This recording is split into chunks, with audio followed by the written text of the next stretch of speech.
Nós sempre dizemos que se envolver pessoalmente com o processo, ele é um erro, né? Mas por que que a gente fala que é um erro? E será que é um erro tão grande assim?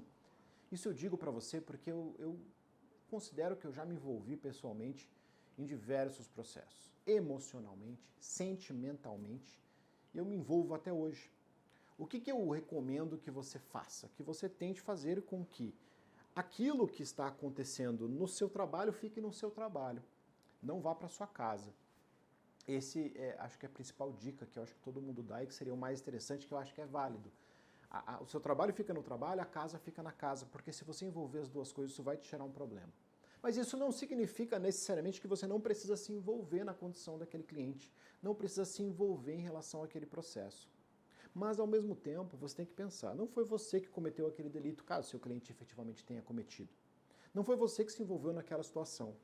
Então você não precisa ter exatamente a mesma situação, o mesmo sofrimento que aquele seu cliente tem. Mas isso não significa que você não tenha que sofrer pela injustiça. Não significa que você não tenha que se sensibilizar com a condição do seu cliente que está preso. Cara, a gente tem que se sensibilizar. Se eu tenho um cliente que está preso e que eu entendo que é injusta aquela prisão, isso fica martelando na minha cabeça. Isso é um envolvimento emocional. Isso martela na minha cabeça para que eu fique pensando o tempo todo como que eu vou fazer para tirar aquele cara de lá. Eu não fico simplesmente esquecendo a existência daquele cliente e deixar ele lá. Não é assim que a coisa funciona e eu nem recomendo que seja assim que a coisa funcione para você.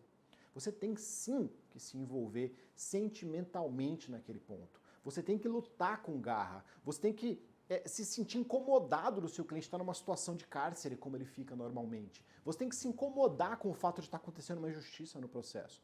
Só que isso tem que ficar entre você e o seu trabalho. Só não leve isso para casa. Mas entre você e o seu trabalho, para que você seja um bom advogado, para que você seja uma boa advogada, é fundamental que você se envolva.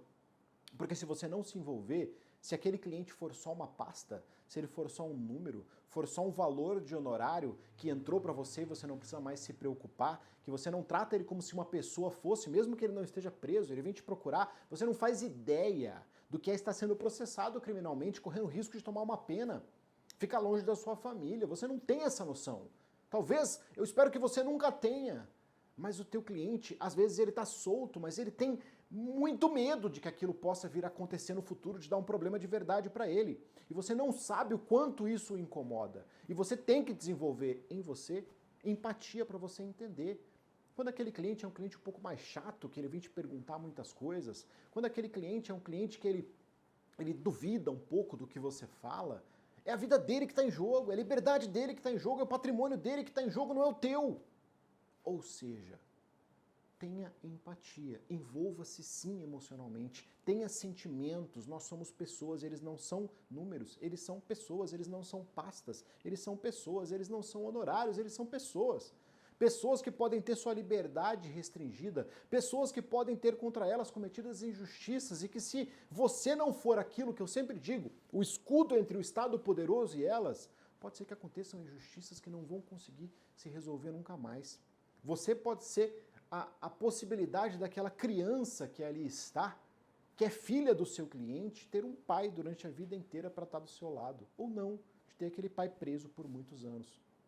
Você é essa diferença. E você tem que ter essa noção, essa consciência. Essa consciência, ela não pode fazer com que você tenha noites sem sono, não pode fazer com que você brigue com a sua família ou que você fique triste quando você estiver lá com a sua filha ou com o seu filho.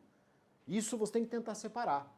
Mas quando você estiver trabalhando, quando você colocou sua capa de advogado, a sua capa de advogada, quando você está com o seu manto, quando você coloca o seu escudo e vai defender o seu cliente, você tem que sim se envolver pessoalmente, porque senão você não vai conseguir fazer um bom trabalho.